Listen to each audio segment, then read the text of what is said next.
Man, so we have an entire Miles game ahead of us? Wow, that's going to be really interesting. And wanting to try, as you framed it, quote, other side of the menu, which for some people out there, man, what's the other side of the menu? Well, at least they're not afraid to explore the other side of the menu.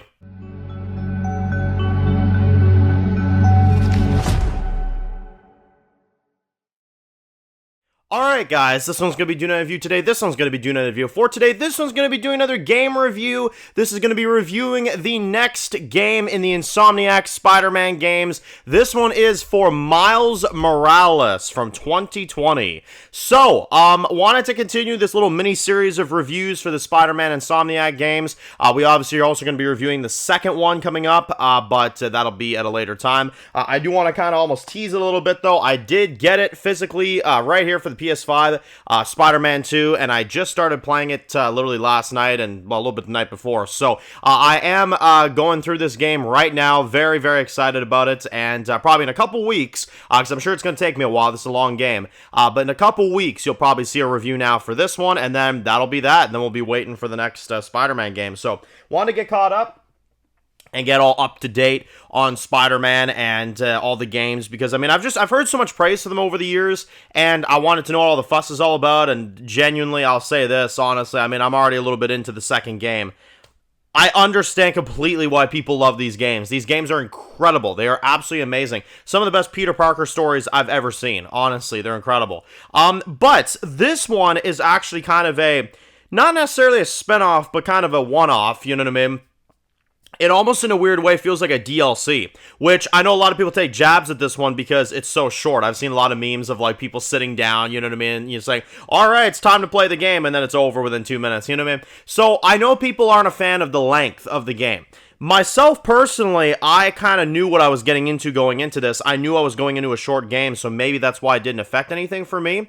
I thought the story played out in a perfect amount of length, perfect amount of time. I did not have any problems with it. I thought it was really good for what it was. Does it feel like this was like almost like a DLC idea and then they almost like morphed it into a game? Yeah, 100%. But I think that's good because I think they knew that, okay, Miles is a good enough character to get his own game.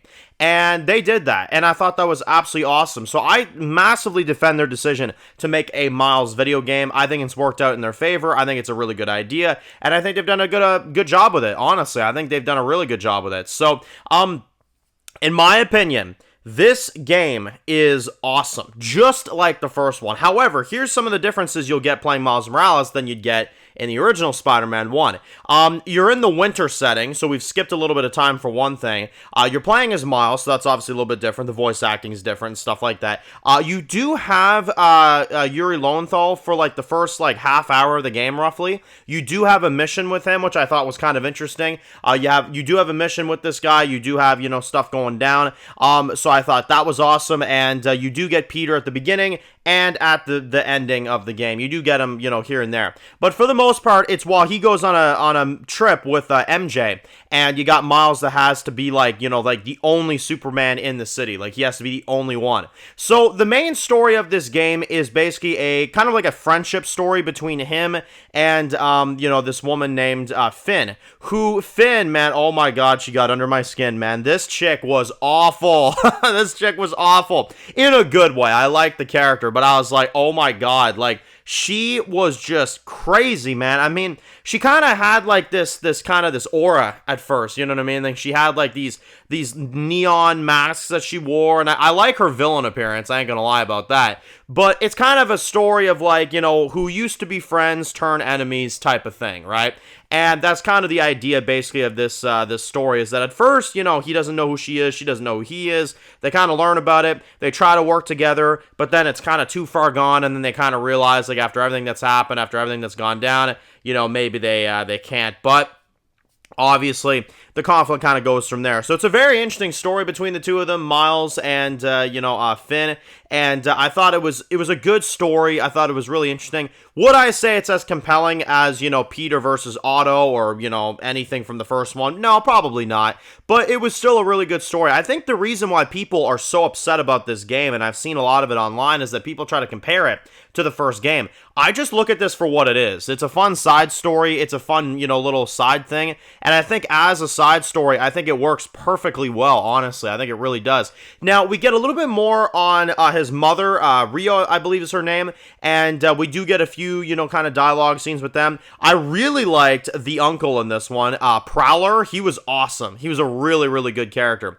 And one of the things I really liked about the dynamic with Prowler and, Miles, is I liked how, he's trying to get revenge, obviously, for what happened to his brother, which obviously is Miles' dad, obviously, in the first one. So there are repercussions of the first game. However, the thing is that, he doesn't believe that Miles is going about it in the best way. Also, he doesn't believe that Finn should work with Miles. You know what I mean? So there's a lot of conflict of interest there, and there's a lot of, choices to be made. And I would say, arguably, this game is some of the most rough, stuff of the Spider-Man series so far, even though it doesn't include Peter. I think Miles' journey and what he has to go through with his uncle kind of being there and, him being what he is and finding out that he's Prowler and this and that, and then obviously the mixture of that with, the Finn situation, being the only Spider-Man there, being the only one that gets to do this, you know what I'm saying, and having to control everything, I think is crazy. Now, there's a few kind of side missions you get in this game, which I thought were kind of exciting as well.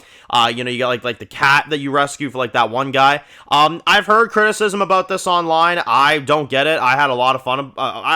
With it. You know what I'm saying? You're gonna get side quests. You're gonna get little side missions, and as long as they don't drag, I don't have a problem with it. I saw a lot of people complaining about it, and I was just like, no, this is fun. I thought that was really cool. Also, it only dawned on me recently, and I was like, what the hell is happening right now?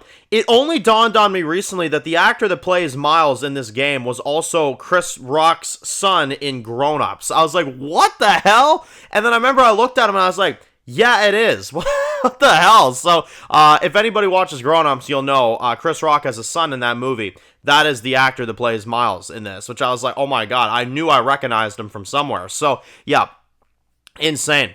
But, the core story is great. The side missions are good. The winter setting is fan-frickin-tastic. The gameplay is just as good as the first one, because you're in the winter for one thing, but, you already know what you're doing, you know what I mean? They train you in the first one to teach you how to play the game properly. This one, even though they do, it's like, you already get the gist. If you play the first one, you get the gist of what's going on, you know what I mean? I guess unless you play this game solo before playing the mainstream games, which I wouldn't recommend doing, because then you'd learn about the death of the father and this and this, and you wouldn't understand his relationship with Peter at the beginning. So I would definitely say play them in order: Spider-Man 1, Miles Morales, and then Spider-Man 2.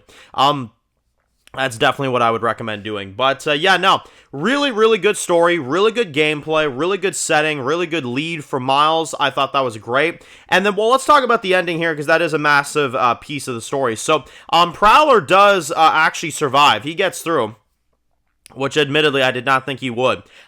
We have a lot of final bosses. We got Rhino, that's of course there. He's a big one. I thought he was kind of a fun, villain. Obviously, we've seen him before, but he was a really good one in this one. And then obviously we have the final fight between Finn and Miles, which I thought was kind of intense, because, you get them, they're fighting, you can tell they kind of don't want to do this. And, she's like, just let me do this. And he's like, no, can't let you do this, you know what I mean? And they kind of keep fighting back and forth. And, obviously at the end, you think okay, one of these two is going to die. And I was like, okay, obviously he's going to kill her. But no, Finn actually sees the error of her ways at the very last minute and decides to save him before things go crazy and before things get blown up. You know what I mean? So at the last minute, she saves him. However, she goes into the sky with him, and everything blows up, and everybody sees it happen as Finn goes down, and Miles is left alone, which I thought was very sad. Definitely very sad. So he has to reunite. He reunites with his family, his mother and his uncle, and this and that. But Finn goes down. So obviously he's with them now. But obviously Finn goes down, his best friend, and they like to show a few flashbacks before it happens, really add to the emotion of it. I wasn't emotional, y'all. I'm gonna be honest here. Finn drove me nuts.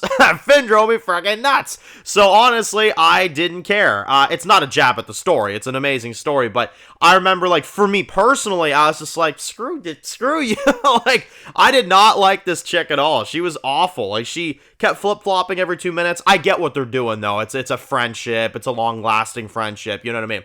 I get the story, but I was just like, oh my god, This chick was so aggravating, man. She was so aggravating. She had a cool appearance, though. Ain't gonna lie. She looked badass. I like the neon and the this and this. It looked pretty cool. Kind of reminded me of the Apostles from World Gone Mad a little bit, you know what I'm saying? And any World Gone Mad fans out there, you know?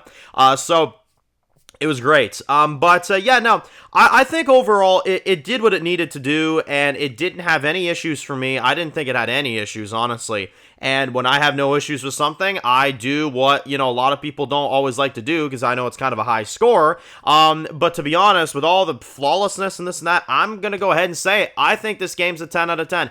I don't think it's better than the first one. By no means is it at all. But for the game it is, for the story it is, for what you're doing for it, what you're trying to do at least, I think it works. I genuinely think it works, and I think they did a good job presenting the story. Is it short? Yeah, that's, why the review's not going to be too long either. Yeah.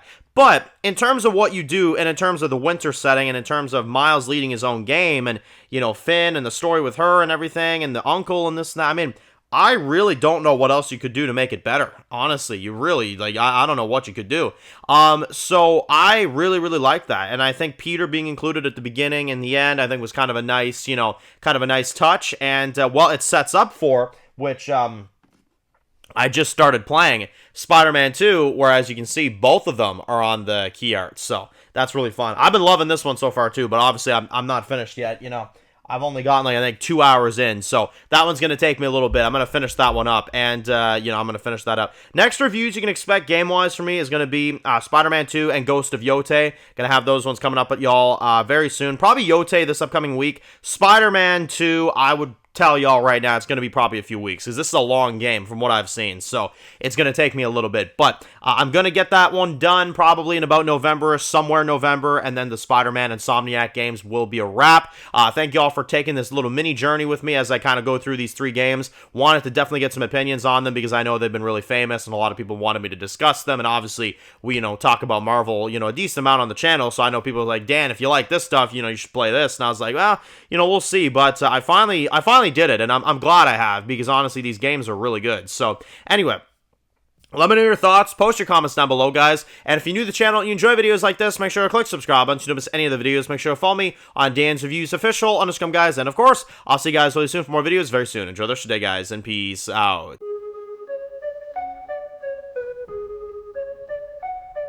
Born in the dark alleys, city of concrete. Dan's reviews blowing up, never taste defeat. Walking Dead dissected every plot twist beat. World gone mad, TV junkies hit a treat. Typing up scripts, marathon through the night. His opinions hit harder than a street fight scene. Every episode, brain sharper than a knife. He's the beacon of critique, shedding TV light.